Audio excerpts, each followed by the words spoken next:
We can know so many things. It's all taken away, either in life or in death.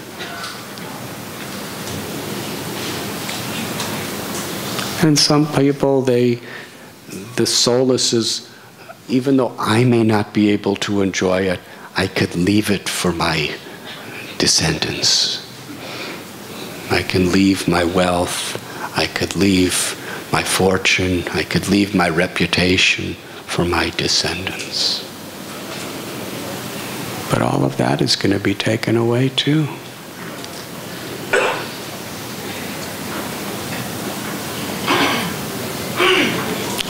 Nothing. We can't hold on to anything, and nobody else can hold on to anything that we have given them. Everybody must die, and everything's going to be lost. It's just a matter of time.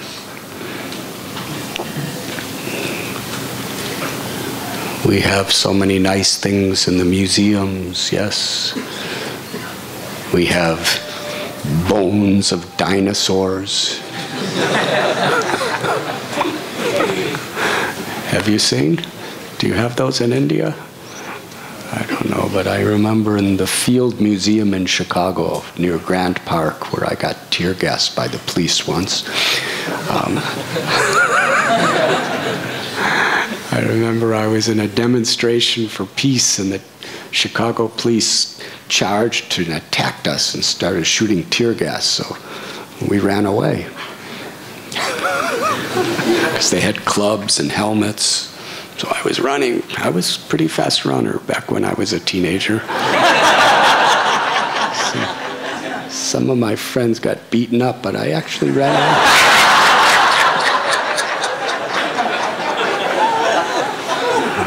But everything gets taken away. I'm not a fast runner anymore.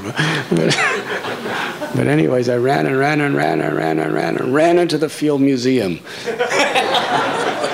And then I was face to face with this Tyrannosaurus Rex, this man-eating dinosaur. Yes, but he was just a skeleton.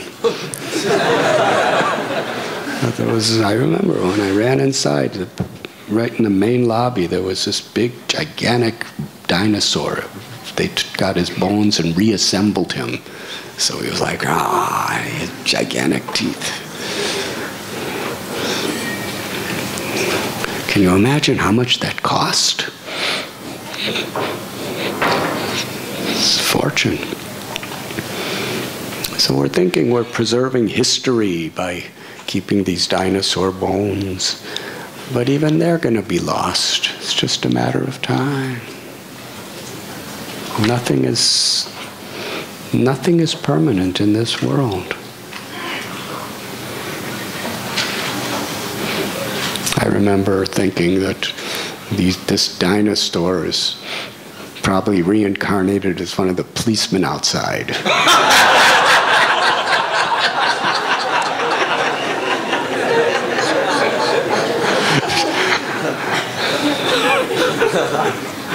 Beating people with sticks.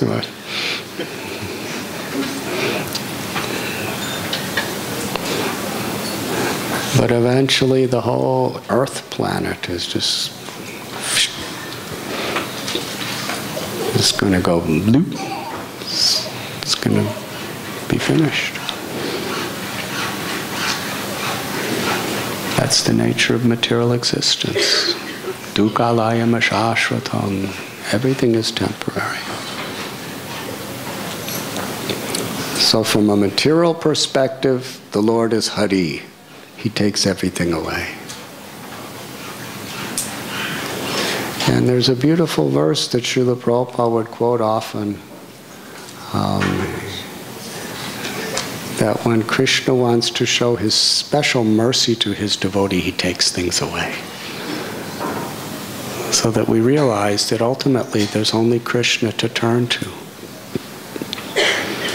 Because the tendency is we take shelter of things.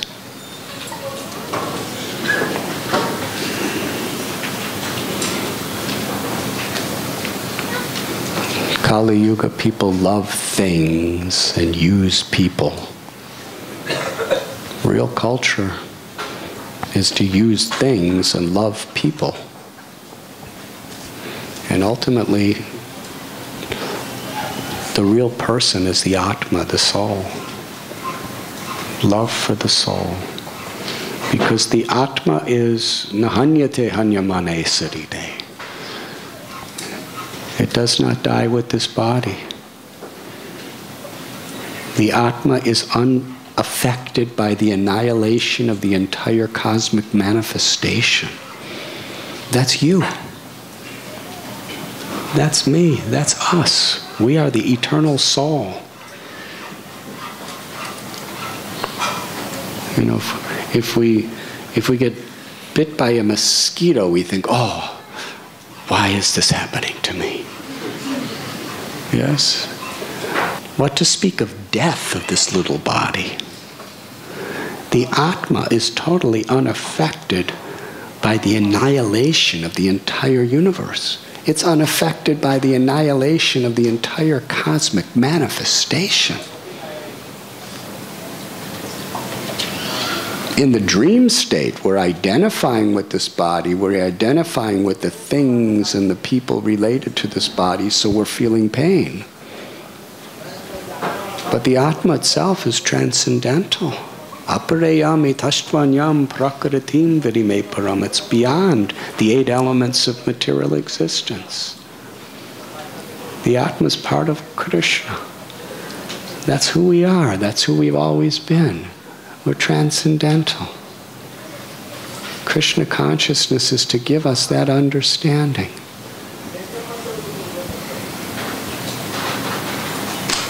And the tendency is we become so distracted by temporary situations that we forget who we are and what our real happiness is. So from a material perspective, Lord Hari is taking away everything that exists. Everything that we identify with, everything we're attached to, Krishna's taking away. That's Hari. Or from a spiritual perspective, Hari is stealing our hearts. Filling our hearts with this param dristvani vartate, with such a higher taste. Therefore, Rupa Goswami warns us, if you are attached to your family, friends, your possessions, to anything of this world, then do not go to Keshi Ghat on bank of Yamuna. Because Krishna's there. His name is Govinda.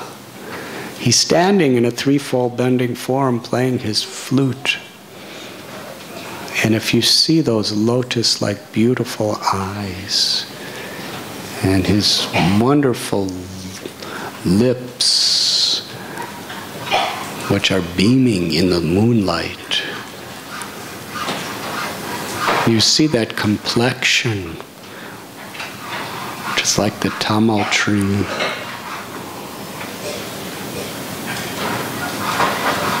You become so attracted, so intoxicated, that beauty of Krishna steals your consciousness away from everything of this world. That's actually what it means to be abhai charana ravindare, to be fearless.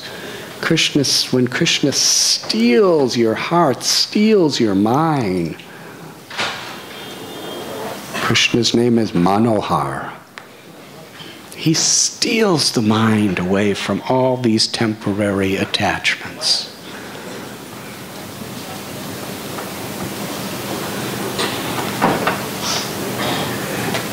And we feel such an inner satisfaction.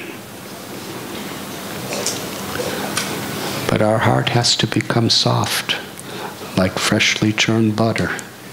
The path of bhakti is the path of churning the heart. So it becomes like that. But we must follow it very carefully.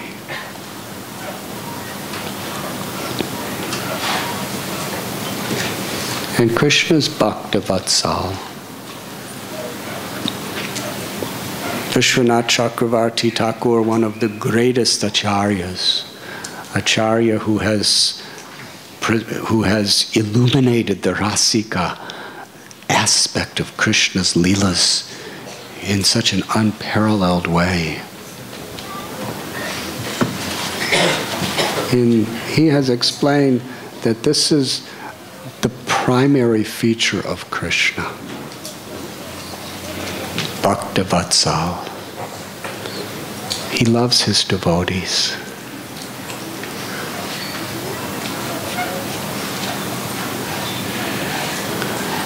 He's always merciful to his devotees. And of all aspects of Krishna, this is Krishna's dearmost quality to himself. Bhakta-Vatsal.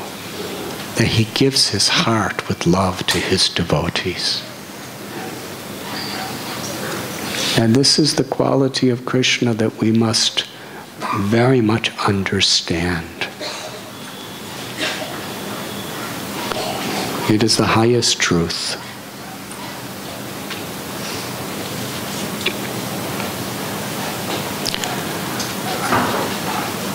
I came here to Mumbai.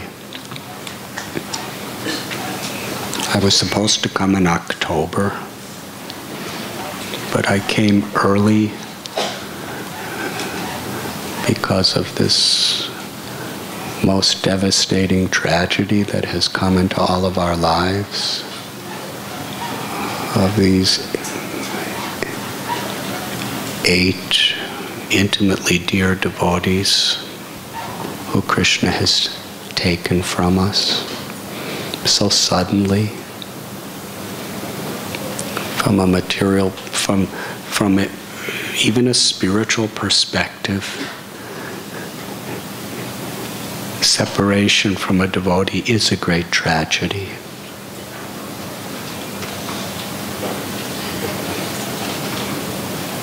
Imagine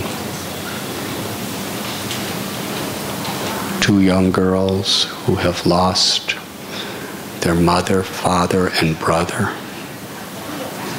in an instant. A man who has lost his wife and only child. Parents who lost all their children.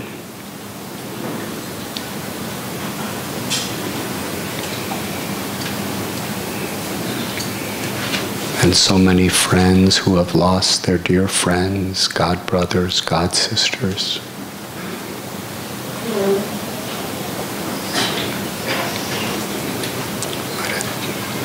But in the sadness of the loss of these devotees, and in the sadness of seeing so much pain and broken hearts,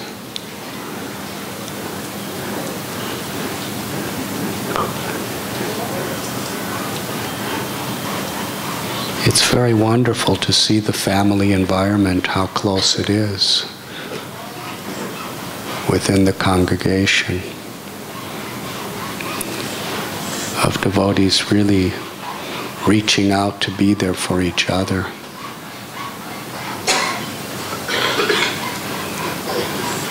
Something very beautiful.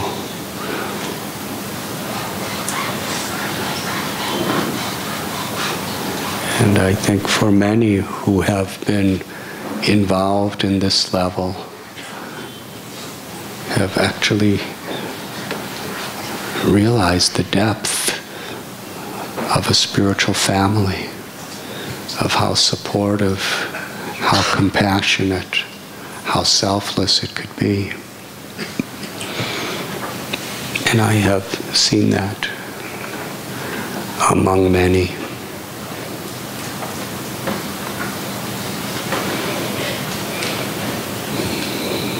Krishna is Hari. He's going to take everything away through time, through material existence. but he's also Bhaktivatsal.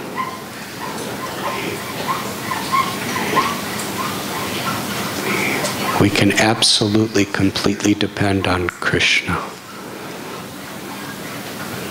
as being the loving master of his devotees, the loving friend of his devotees. Suhridam sarvabhutanam, Krishna says.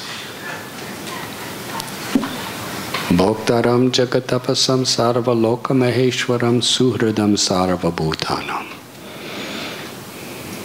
Srila Prabhupada called this the ultimate supreme peace formula.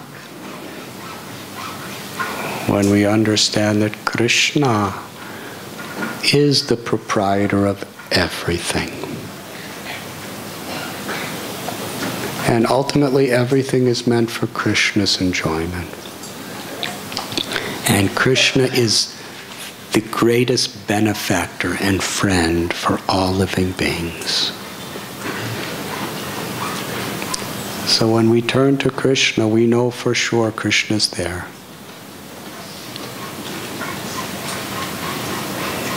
If we have any faith in Srimad Bhagavatam, or any of the acharyas, then we know for sure that for a sincere devotee, Krishna is always there.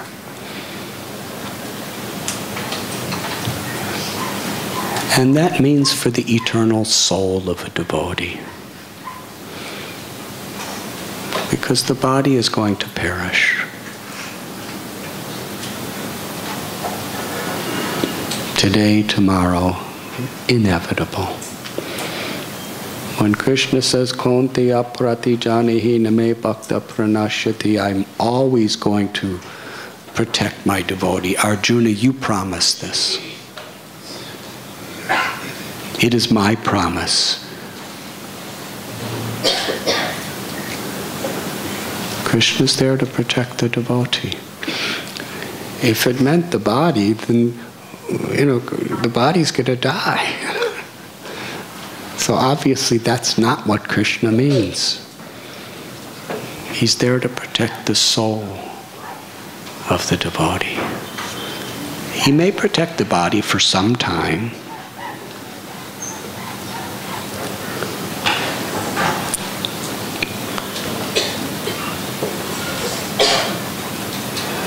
So all of these devotees, each and every one of them who has been taken from us, was such an example of such sincere, beautiful devotional service.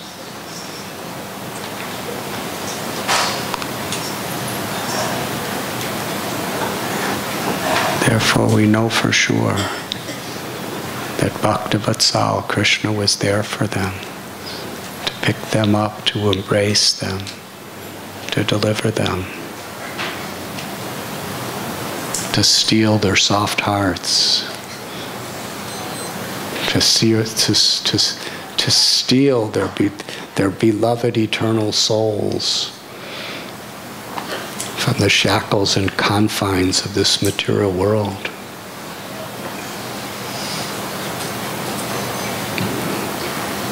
And at the same time is giving us an opportunity in our separation,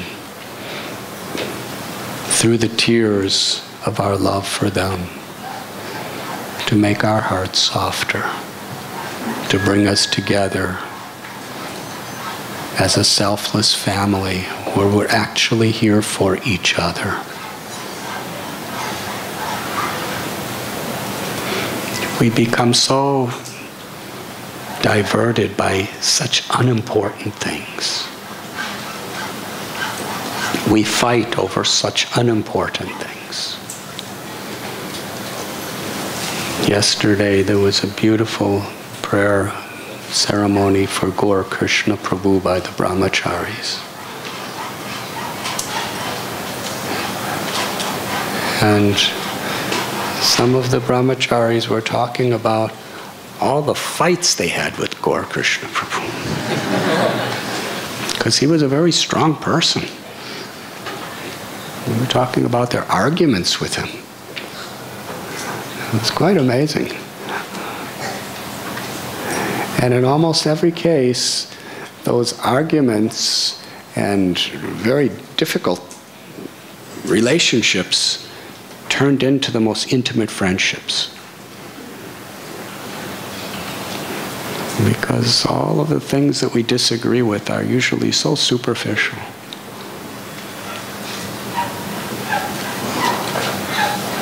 And then there was also the begging, they were begging forgiveness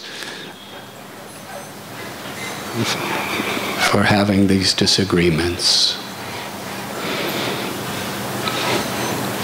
Most of the things that we crave for, that we're disturbed by, most of the things that create conflict between us are really not important at all. If we see it in context, we may lose some money. It's happening a lot these days. We may lose some reputation. Somebody may have said something. But even in this worldly, how does that compare to losing your mother, your father, your brother?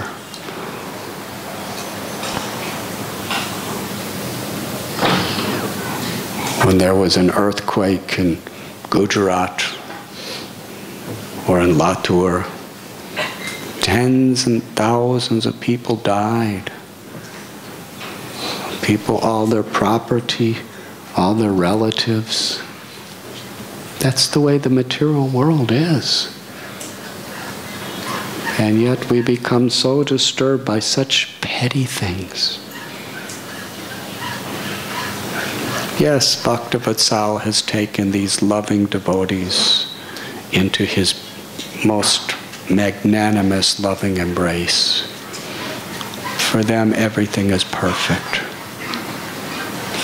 But for us, there's so much to learn. How to come together really as a spiritual family with real values and not allow these superficial tricks of Maya to come between us, to create enmity, to create disunity.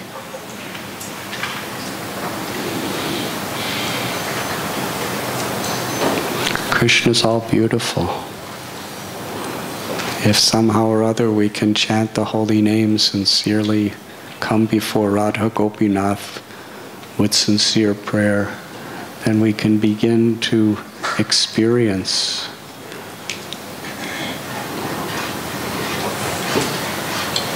Krishna. Just like this garland of Kadamba flowers.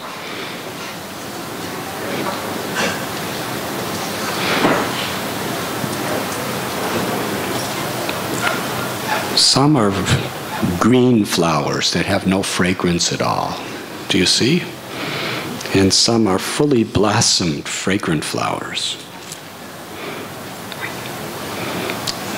So some devotees are like neophyte devotees.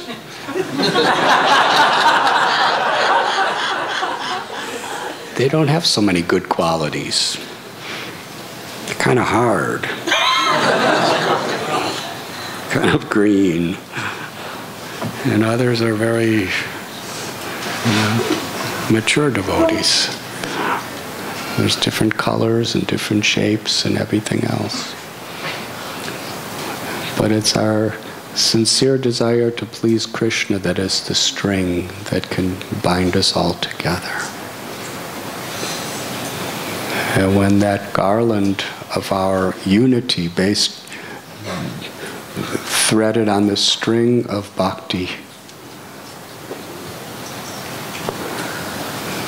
then together a beautiful offering could be made to Radha Gopinath.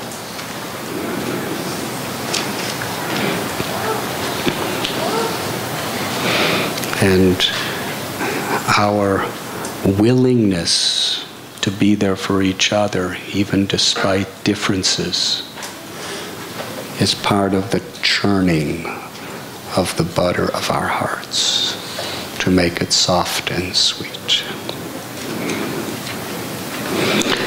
And also the willingness to go through tragedies together with the proper spirit of compassion is part of the plan within this material world by which Krishna can steal our hearts.